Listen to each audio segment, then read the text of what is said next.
হোক বক্তব্য অনেক রকম আমরা শুনেছি। একটু আগে ভাবি এত সুন্দর বক্তব্য দিয়েছে, মানে আমি বক্তব্যগুলো শুনছিলাম। তো সাইফুল ভাই ভাবিকেও ভালো পেয়েছে। আমার মনে হয় যে এই জন্য হলেও এমপি হওয়া দরকার ভাবি। তো আজকে বাংলাদেশের এই ধানের শীষের প্রতিষ্ঠাতা কে ছিল? শহীদ রাষ্ট্রপতি জিয়াউর রহমান।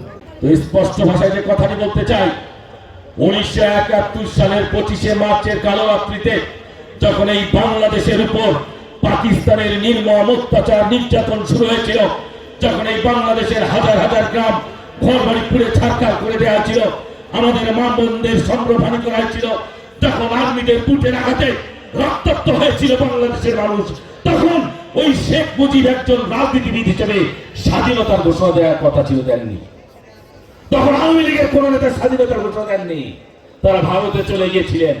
তখন শহীদ রাষ্ট্রপতি জিয়াউর রহমান কোন রাজনীতিবিদও ছিলেন না, কোন প্রভাবশালী বিত্তশালী মানুষও ছিলেন না, কিন্তু তার ভিতরে ছিল একটি জিনিস, তিনি আপনার আমার মতো একজন সাধারণ মানুষ ছিলেন, যিনি বুকের মধ্যে এই লাল সবুজের পতাকা লালন করে এই বাংলাদেশের ভূমির জন্য, বাংলাদেশের মানচিত্রের জন্য নিজের স্ত্রী সন্তানের বিপদের কথা ভুলে গিয়ে এই বাংলাদেশের মানুষের বাংলাদেশকে স্বাধীনতার জন্য সেই চট্টগ্রাম বেতার কেন্দ্র থেকে ঘোষণা দিয়েছিলেন। আমি মেজর জিয়া বলছি, আমরা সেই শহীদ রাষ্ট্রপতি জিয়াউর রহমানের রাজনীতি করি।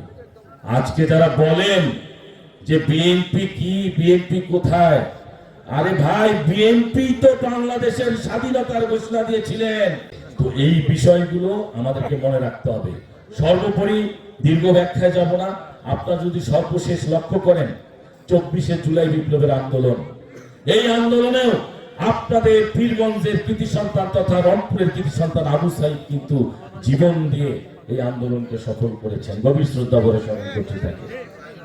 প্রিয় ভাইয়েরা, আজকে সকালে একটি নিউজ দেখলাম যে নোয়াখালীর সুবর্ণচরে জামাতের এক সমর্থক ভোট চাইতে গিয়ে একজন প্রতিবন্ধীকে ধর্ষণ করেছে।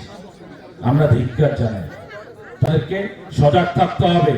আগামী দিনে সকল মিথ্যা প্রোপাগান্ডা ভুলে গিয়ে সাইফুল ভাইকে এখানে এমপি করে বাংলাদেশের জাতীয় সংসদে আপনারা নিয়ে যাবেন, ধানের শীষে ভোট দিয়ে এই আশা, এই প্রত্যাশা রেখে বিদায় রাখছি।